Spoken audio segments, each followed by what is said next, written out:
Hey, welcome back to Real Takes, where we are all movie love all the time.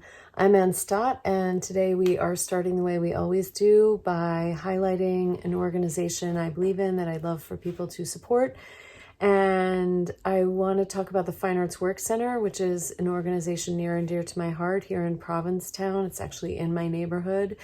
They are one of the longest artist and writer residency programs in the country, offering residencies every year to visual artists and writers and giving them a space to find their voice, find their style, explore their creativity, free from the everyday demands of rent and jobs and all of those sorts of things. So they were started in the 60s by many important American artists, Robert Motherwell, Helen Frankenthaler, Stanley Kunitz were all a part of starting it, and many important writers and artists in the last 40 years of American creative works have, incubated for some time or another at the Fine Arts Work Center. So I will link to them below. Please support them if you can. I feel like they're a correct organization to be supporting in relation to the movie we're talking about today, which is Daughters of the Dust from 1991, written and directed by Julie Dash. But I really want to say conjured by Julie Dash. This work is so original and beautiful and special and has such heart and integrity to it, and was so profoundly ahead of its time. So Julie Dash fell into filmmaking by accident. She was living in New York, growing up in New York City, and a friend of hers said, let's take this camera class, or they thought it was a photography class. And in week 2, they realized it was a cinematography class. And that was how she got into film. And she never left. She studied film at CCNY. Then she studied film at the American Film Institute. And then she went to UCLA in the early 80s, which is where a group of filmmakers were working who have now become known as the sort of LA rebellion movement. Most importantly, Charles Burnett was at UCLA at that time. And, oh my God, Larry Charles, if I'm getting that wrong, I'm going to cut in on myself. And I got it wrong. Okay, so Charles Burnett was a huge force in this movement of Black filmmakers called the LA Rebellion. And he made Killer of Sheep, My Brother's Wedding, and To Sleep with Anger. He also wrote a film called Bless Their Little Hearts, which was directed by Billy Woodbury. Bless Their Little Hearts is devastating. It's very hard to find. It's truly an independent, low-budget film, but it's mind-blowing how great it is. And then Barbara McCullough and Larry Clark, not Larry Charles, and then Haile Garima, who we talked about when we talked about his son Marawi Garima's film Residue, and Haile Garima made Bush Mama and Sankofa. So this whole community was working in LA and came out of the UCLA Film School, which is where Julie Dash ended up. So Julie Dash made some short films during the 80s, but that whole time she was conceptualizing and writing and researching this project for Daughters of the Dust, which is about 3 generations of women living on Data Island in 1902. And Data Island is part of the Gullah Geechee Sea Islands communities off the coast of South Carolina, where freed slaves created communities after the Civil War, and lived there relatively isolated from the mainland. And the movie takes place in one day, and it's about the community grappling with migrating north. This was, 1902 is part of the Great Migration of Black Americans moving from the South to the North. And part of the community has decided to leave and migrate north, and some of the community doesn't want to. And, you know, we take this intense emotional dive into that deeply personal and cultural decision-making moment in one day. And Julie Dash has said she wanted to do many things in this film. She wanted to explore what decision-making might have been like for the first generation in America of the African diaspora who were born free. So that's why she said it in 1902, because, you know, there's the elder generation in the community that were slaves, and then there's a next generation that were born, you know, in the sort of 5 to 10 years after slavery ended. She wanted a different portrayal of Black women on screen than she had been seeing. She said at that time, you know, she wanted a different exploration of the Black experience in general on screen, and then in particular of Black women.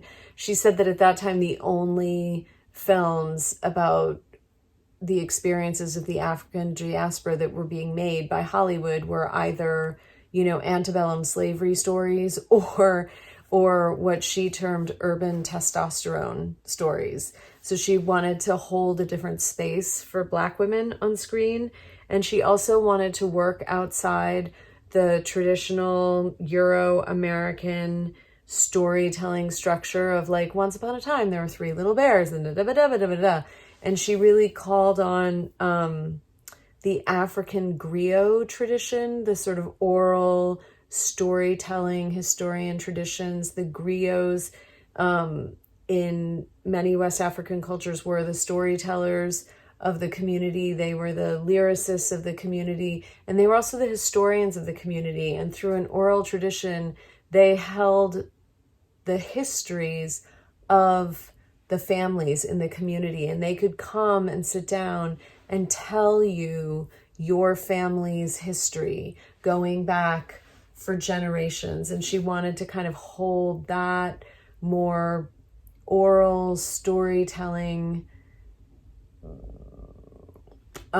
form within the movie. And she really did create something completely unique. She dug really deep into the history of the Sea Islands communities and how they lived. And they were the community that she created based on history were indigo makers, which is actually a craft that came from Africa and was brought over with slavery. So they were indigo makers. She researched in detail every element of their daily lives, their survival, their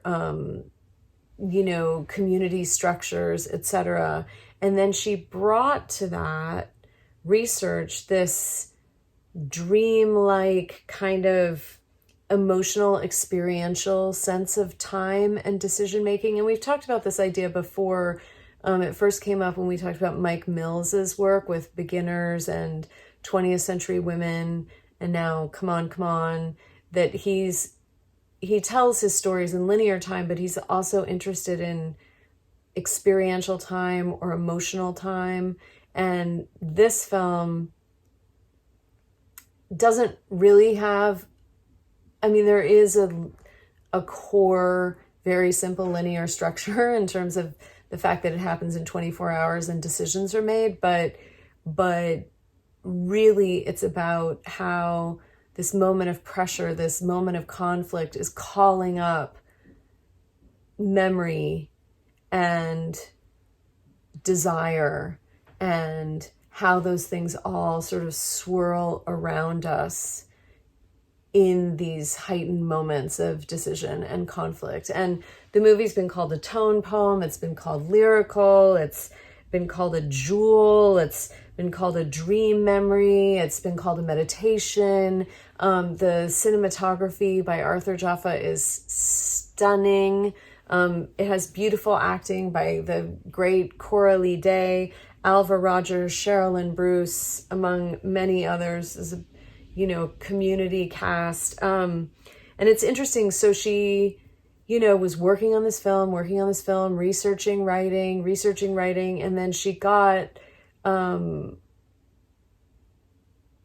together $800,000, which is what she made the film for, which is not very much money, even 30 years ago for a period piece film.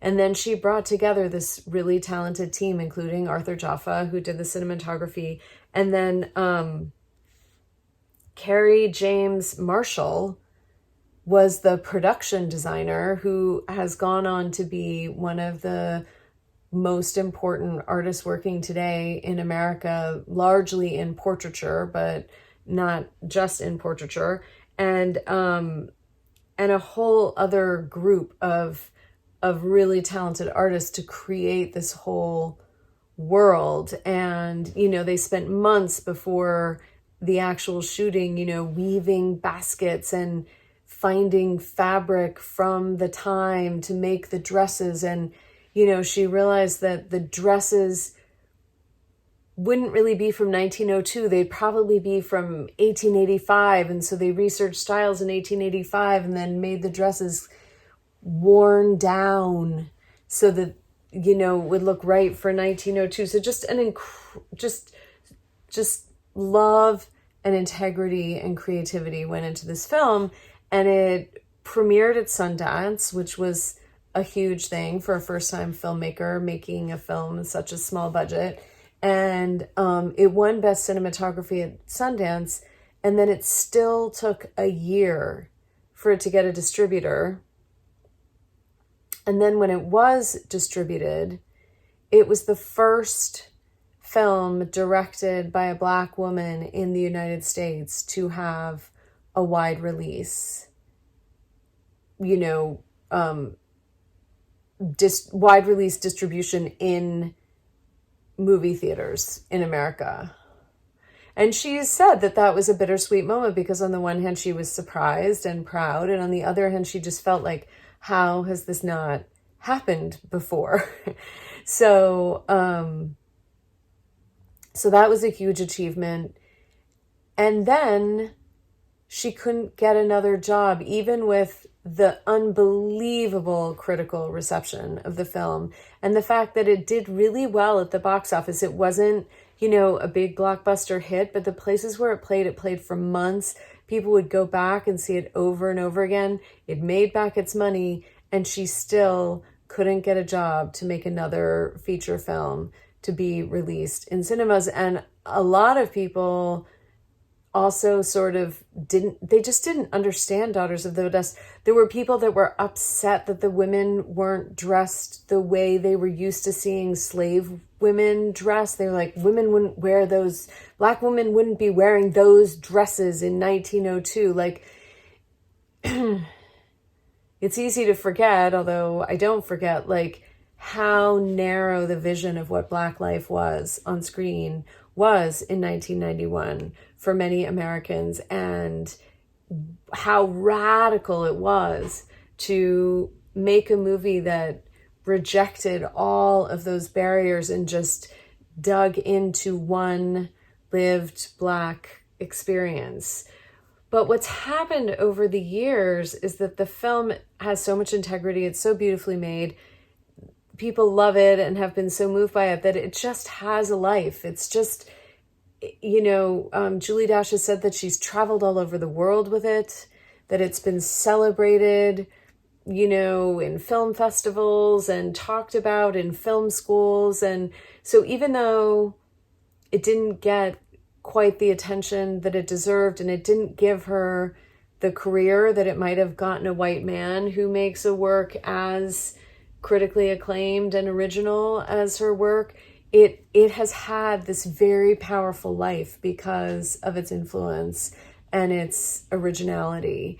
And now it's in the National Registry of Film, and there's been a restoration of it about 5 years ago. And she has said that with the digital restoration, the film actually looks the way it should look, because when they were editing it, they were working on film when they were editing it, and you have to make new prints, and they got to a point where they literally couldn't afford to make more prints. And so in the theater, it didn't look as good as in the edit, but now with digital technology, she said that actually the film looks the way it looked in the edit. So that's really exciting that it's been restored and maintained and actually augmented in its beauty, which is sort of hard to imagine because I saw it in the theater in the early 90s and it was so beautiful and I'd never seen anything like it. So I'm happy that it's gotten that treatment. And, you know, Julie Dash has been working this whole time, and she said that she, you know, obviously she said she knocked on every door of every studio in Hollywood in the years following Daughters of the Dust with multiple different pitches of different kinds of projects, and they were all rejected. Big studios, little studios, teeny studios, startup studios, rejected across the board. So again, that would not have happened with another artist. But she also says now that she's had a career that has had a lot of like ingenuity and flexibility, where she's made commercials, she's made documentaries, she's made, you know, feature films for television. And actually, thanks to Ava DuVernay, she's now working in episodics, which she hadn't been doing until the show Queen Sugar. And Ava DuVernay, who we've talked about many times on the show, tapped her to direct some episodes of Queen Sugar. So she's been working this whole time and teaching and has had this varied, vibrant career. But, you know, her first work out of the gate was this important, groundbreaking, deeply moving personal experience that is living on. And if you haven't seen it, I highly recommend you see it. If you have seen it, please let me know in the comments what you think of it. And I will see you next Wednesday. Thanks for watching Real Takes. Hit the subscribe button below so the algorithms will tell you when new episodes are out. And if you want to support Real Takes, please visit my Patreon page where you can join at any tier from $2 to $100 per thing I make.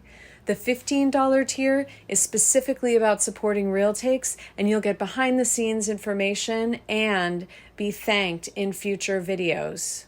See you next Wednesday.